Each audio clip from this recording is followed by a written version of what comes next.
What's up everybody, it's Victon here with my first League Starter build guide for 3.14 Ultimatum League, the Carrion Golem Elementalist.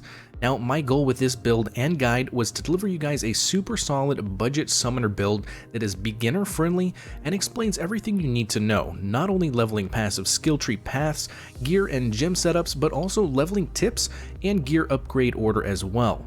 I've also tailored it to be a very strong League Starter character that can set you guys up for a super successful league. And it doesn't matter if you are a beginner in Path of Exile or a seasoned veteran, this build will easily take you to and beyond red tier maps and even in-game bosses. The Carrion Golem skill itself is known to be one of the best skills in the game for newer players because it lets you kind of run in circles and learn those boss fights or league mechanics, all the while your golems do the damage for you. Even with the Carrion Golem nerfs this league, I still think this is going to be a great league starter. It's just a super safe playstyle that still offers a whole bunch of damage. It's a really great combo that is very hard to beat. I always love hearing stories about how this build helps some of you get your first Cyrus kills, or leads you to earn some of the most currency in a league you've ever made. That really drives me to keep coming up with new and interesting ways to play this build, and after a ton of testing, I'm happy I have settled at the build and guide that I'll be presenting with you guys today. And since a ton of people always ask, I'm going to go ahead and mention, compared to its sister build, the Necromancer Carrion Golem build, this version will get you much more bang for your buck here with survivability and DPS alike, which lets you clear the same amount of content but save that hard-earned currency to min-max your build earlier than others, ultimately letting you clear this league's content faster and more comfortably than most all other builds. And before we dive into this guide, if you guys end up enjoying this, hit that like button and subscribe to the channel for a ton more Path of Exile content just like this. I've also linked below my Twitch channel where you guys can come in and ask me as many questions as you want. I honestly love helping you guys out with builds, so hit that follow button over there too if you're interested. Also, if you're interested in supporting the channel, I have a link to my Patreon below, which gets you access to my community Discord where I do personal build reviews, and we all just chill in there and have a great time talking about PoE and builds all day, every day. There's also a new way to support the channel thanks to GGG, since they set up the Path of Exile Nexus store. Basically, you can support me by purchasing cosmetic armor sets for PoE, and I get a small cut of those proceeds, which all, by the way, goes directly back into this channel to help improve the content and grow our community. So if you're interested in purchasing any armor sets for PoE, definitely check that link posted below. And even if you guys aren't able to, no worries at all. I appreciate every one of you for just watching this guide and being a part of our awesome Path of Exile community. Anyways, that is enough of that. Let's go ahead and get back to the build guide. What we're going to be doing first here is hopping into Path of Building, after which we're going to go over the gym links for leveling and your mapping setups. And then we're going to talk about our gear choices and gear upgrade paths to help you guys progress through the league. So without further ado, let's go ahead and hop into Path of Building. Alright, so here we are. First things first, if you're new to Path of Building, make sure you download this free app if you don't already have it. It's going to be in the link description below, and if you do already have it, make sure you're running the community fork version of this app, since it is the most up-to-date version. So you're going to be wanting to copy the POB pastebin link that I have in the description of this video. Then we're going to come back up here and we're going to click on the import export build up in the top left here. Then we're going to click import from pastebin. Then we're going to paste the text into here, and then we're going to hit import, and you are good to go. Now, the first thing that I wanted to point out is I have included the leveling paths, which you guys can access by clicking down here, and you're going to be able to go through each of these as you level up your character to see exactly where you want to put your points and in order. You can also check out the skills that I have set up for the mapping version of the build. Same thing with the gear setup here. This is going to be in this tab here if you're interested in seeing the items that I had when I did my last test run for this build. Now, I won't go over every single little node here in this tree, but what I will do is go over generally what we're going to be going for on the tree, and then we're going to go over the more important nodes that we're getting. Throughout the tree, you're going to first notice that we're focusing most on grabbing life nodes, minion damage nodes, and jewel sockets. The first important node that you're going to be picking up is Golem Commander. This buffs your golem damage and buff effects, as well as giving you one additional golem, which is absolutely huge. You'll typically pick this up around level 34, which is when you're doing your first Labyrinth trial, so you end up starting with 3 Carrion Golems right off the bat since you get +1 from the Elementalist Ascendancy tree. It's a super strong power spike and you will be flying once you get going. Later on down the road, we pick up Unwavering Stance, which is a great defensive passive node that gives you stun immunity at the cost of not being able to avoid attacks, which isn't a big deal because we have plenty of other layers of defense. For our 2 large cluster jewels, we're going to be wanting to roll at least Rotten Claws on them to help us reach as close to 100% Impale chance as possible. If we're able to get something like Vicious Bites, Primordial Bond, or Renewal, all of those would be nice additions to your jewels, but are not required. You definitely want the Rotten Claws though. Which brings us to our 4 medium cluster jewels. We're going to be wanting to at least grab 4 Renewals for damage and life sustain for your golems. Grabbing something like Feasting Fiends or even Dread Marks for the second notable passive on those would work here if you get lucky, but again, is not needed. We definitely want 4 of the Renewals though. Now, as far as Ascendancy choices, we are of course going with Elementalist.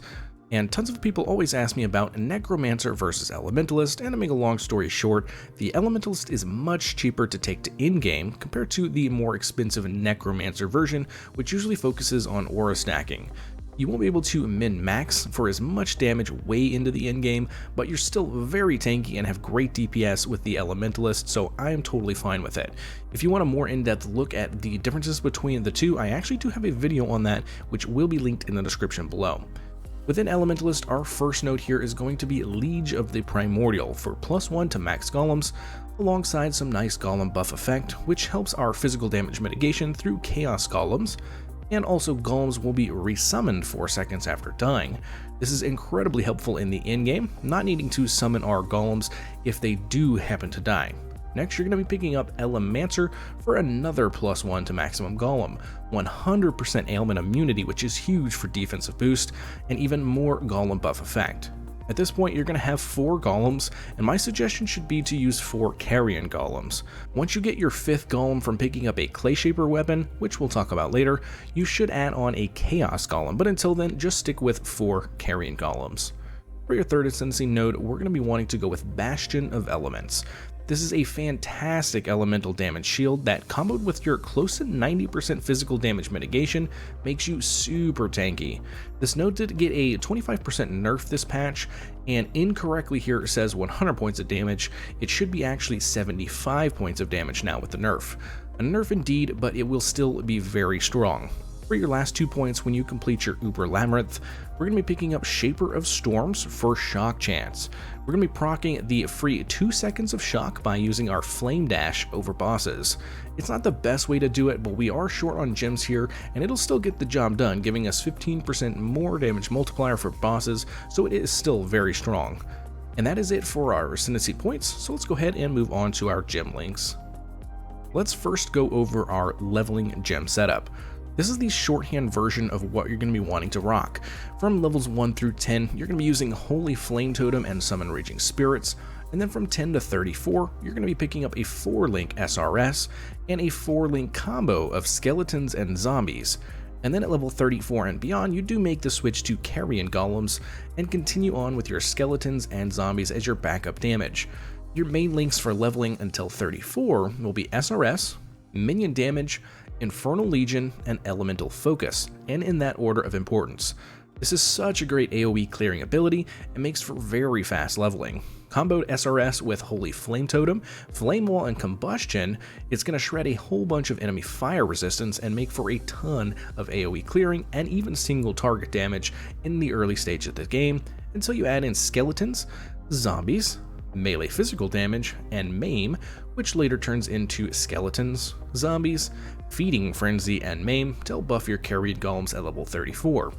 And at level 34, you are going to go ahead and 4-link your Carrion Golems. That's going to be Carrion Golems, Minion Damage, Melee Physical Damage, and Maim, which gets changed to Multi-Strike at level 38. For ores, you do want to start off with Summon Skitterbots at level 16, and we're going to be using that all the way until you start your Carrion Golem setup at level 34, at which time you link Dreadbaiter to Generosity and also run Pride.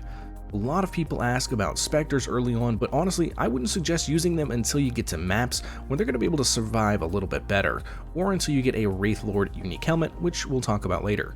But if you insist on using them early, you can always pick up a Stygian Silverback in Act 2, the Riverways, and those are going to cast Frenzy charges and be pretty good. Once you've gotten close to or at maps, you're going to start running your in-game setup for gems.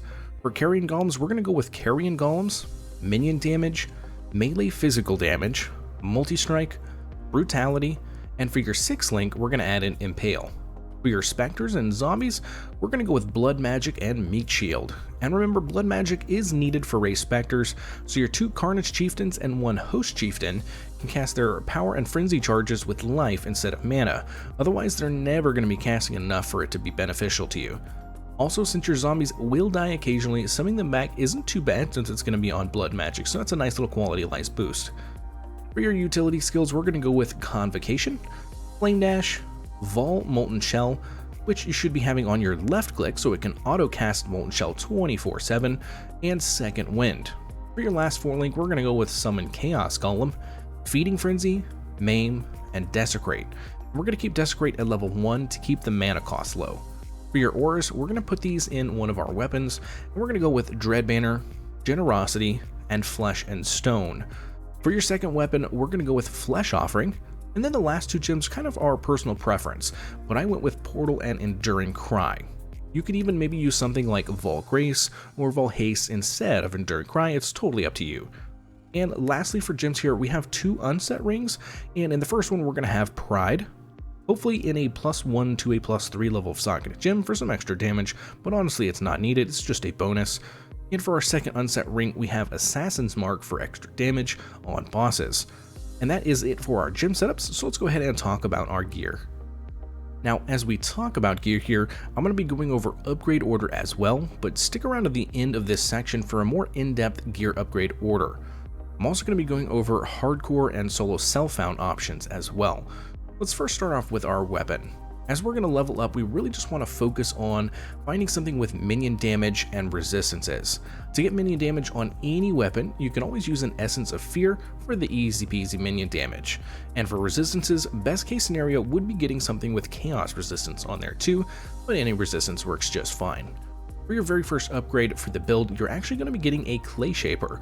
This should literally be the first time you spend any currency on your build, and it should be to pick up one of these bad boys. They're going to give you +1 to maximum golem and some extra golem damage. It's a huge damage boost and well worth the early investment. Later on in the game, you're going to want to have a Clay Shaper and Cold Iron Point Dagger, so be looking up to pick one of those for your upgrades later down the road. For your hardcore folk, I would suggest going with a Clay Shaper and a Shield for more life and better block chance. My suggestion for a shield would be a cheap Lionized Remorse. Tons of life, armor, and block chance for only a few chaos. Not too bad at all. For your body armor, you're going to want to first pick up a Tabula Rasa for about 20 to 30 chaos early on, and from there we're going to get a Corrupted 6-link rare chest armor with some life and resistances. You can easily pick one of these up for pretty cheap by searching on the trade website and filter specifically for 4 blue, 1 red, and 1 green socket. You can always pick these up anywhere from 20 to 40 chaos depending on the rolls. Lastly, and much later on, you're going to want to work towards a brass dome as your in-game body armor, a crazy defensive item which we're going to talk much more about in our in-game build guide in a different video. For our helmet, we want to level up ideally with a Wraith Lord, a super cheap unique helmet with +2 to minion gems, which provides a ton of damage early on and it's going to help us level quite a bit. And we're going to be using that for quite a while as well, until we can craft a helmet with +2 to minion gems and some life and resistances, and we're going to use that until we can further upgrade it to also have minion life on it as well. For our gloves, we're going to go with a simple pair here with life and resistances, and then we're going to upgrade that once we can craft on minion damage to it. Eventually we want to aim for a pair with life, resistances, crafted minion damage, and chaos resistance as well. For our boots, we just want to find a simple pair with life and move speed while leveling, and then upgrade to get a pair with some resistances as well. Then lastly, we're going to try and find a pair with at least 30% move speed and also high chaos resistance. For our amulet, we once again get to barely spend any currency and go with just life and resistances, and maybe even sprinkle in some chaos resistance in there if you can. And remember that you guys can craft on chaos resistance from those June unveils. For the in-game version, you're going to work towards one with +1 to dex and or int skill gems on there, as well as some life and resistances, but again, that is a little bit more complicated, so we're going to leave that to the in-game build guide and a different video. For our belt, we very simply want to go with a Darkness Enthroned, which is a super cheap 2 chaos belt that comes from Abyss content. You can socket in 2 abyssal jewels inside of it, both of which you should try and get up to 20% minion damage if you've used a minion skill recently. That and some life and you'll have a great starter belt and jewels. If you want, you can even work towards some jewels that also have minion physical damage on them too. For our rings, we're looking at unset rings that have life, resistances, and maybe even some chaos resistance. We'd eventually want to upgrade to have an open suffix, where we can craft +1 to maximum endurance charge, but that's more of an in-game item. Okay, perfect. So those were all the specific gear choices we made and the specific upgrade paths for those items, but what about in general? What items should we focus on buying, finding, or crafting first? I've come up with a list to help you guys spend your currency in the most efficient way possible to maximize progress and build strength. We'll first go over the Trade League version of the build, and then we're going to go over the solo self-found build path. So we first want to pick up a Clay Shaper. Giving you the +1 to maximum golems is by far the best upgrade to get early on as you level up. Literally immediately when you get your first 5 to 10 chaos, go out and buy one of these. It's going to be a huge power spike when you throw in an extra Carrion Golem. Your second item should be a Wraith Lord for the +2 to minion gems. Throw in your current main skill, whether that be Summon Raging Spirits or Carrion Golems, for a huge DPS boost.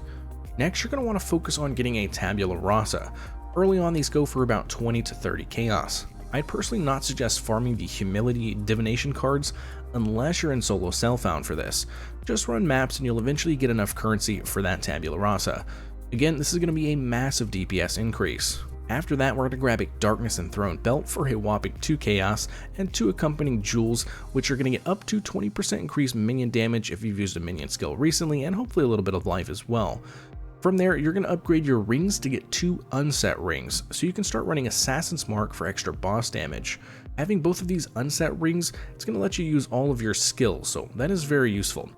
Once you've got those core items, we're going to start working towards the mid-level upgrades. The first of which being our Primordial Might Jewel to make our golems aggressive. This is a pretty big quality of life boost, but does come at a steep price. These typically start at about 50 chaos and shoot upwards of 150 chaos depending on the league. We're lucky though in that up until now our build is incredibly cheap, and we will have cleared all the way to red maps by now, and you should start making a good amount of currency. Get that Primordial Might, then grab a Cold Iron Point Dagger to replace your shield with. This is going to be one of your biggest DPS boosts so far. From there, we're going to start working on getting a +2 to 3 minion helmet. You can self-craft these pretty easily with bound fossils on an Elder helmet base. If you're lucky, you can also roll minion life, but if not, no worries, you're going to be alright for a while. From there, just upgrade your gloves, boots, and amulet with some small upgrades to cap out your resistances and a decent life pool, and then we're going to start finishing out our primordial jewels. From here, we're going to start buying 2 of each of these primordial jewels. So we're going to buy 2 primordial harmonies, and then 2 primordial imminences, and then a second primordial might. The reason we're getting 2 of each is because once we have 2 full sets, we're going to go ahead and sell those sets to a vendor, and it's going to pop out an anima stone, which is one of the most important items in our build, but also a medium-sized expense at this point. Doing this vendor recipe instead of buying it outright will save you some time and currency. Once you get that anima stone, we're going to be able to have 5 Carrion Golems and 1 Chaos Golem. After finishing your anima stone, you want to start crafting your cluster jewels, and once those are done, I'd say that your league starter is complete and you're on your way to the in-game version of the build, which like I said will be a different video that will likely come out a few days after the league has started, so check the link in the description below and see if that guide is out yet. Okay, perfect, so that was for trade leagues, but what about our solo self-found bros? Well, I got you covered. First thing we're going to be doing is starting to work towards chancing a Clay Shaper by chance orbing all Rock Breakers. That is the base that you want in order to chance a Clay Shaper. Granted, this is RNG and you might end up finding a better minion damage weapon before then, but who knows, you might get lucky along the way. Next, you're going to want to farm up a Tabula Rasa by farming Humility cards in Blood Aqueducts. This is going to be a huge damage boost, so a pretty early priority. You can also start target running maps that drop the divination card, the Primordial. This divination card gives you 1 of the 4 primordial jewels. It's RNG, but I've seen tons of people complete the primordial jewel sets using this divination card. These cards drop from Coves, Geode, Peninsula, and Waterways, just to name a few. Basically any map that has the golems in them. You can also target farm a Darkness Enthroned belt by running the Abyss content with the new Atlas modifiers that make Abyss more common. From there, work on upgrading your rings to good unset rings so you can fit in all of your skill gems. Moving on from there, you're going to make sure that you do some delving to get some bound fossils, and always keep elder base helmets that you find to craft on for those +2 to +3 gem helmets.